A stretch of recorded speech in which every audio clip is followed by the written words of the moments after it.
फैसलों का इम्कान है। नवाज शरीफ ने पार्टी में बढ़ते इख्तलाफात का नोटिस ले लिया। शहबाज शरीफ मरियम नवाज को हंगामी तौर पर तलब कर लिया। लीगी क़यादत की बैठक में नवाज शरीफ के केसेस समेत दीगर उमूर पर गौर होगा। नवाज शरीफ को अदालती रिलीफ ना मिलने की सूरत में दीगर ऑप्शंस पर भी गौर होगा।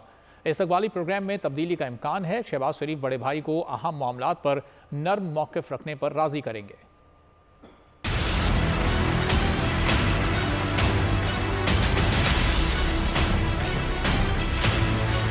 मरियम नवाज लंदन क्यों गईं?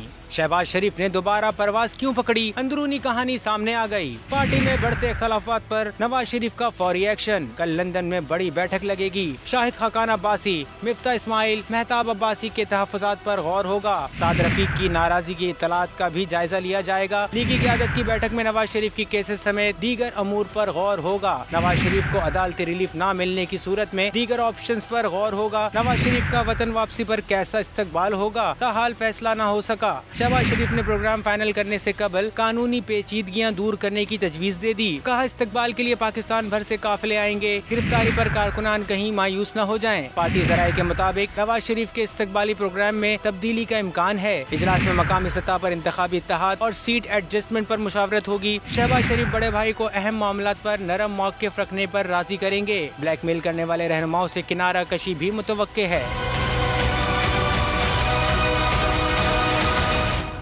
खबर यह है कि रावलपिंडी में शेख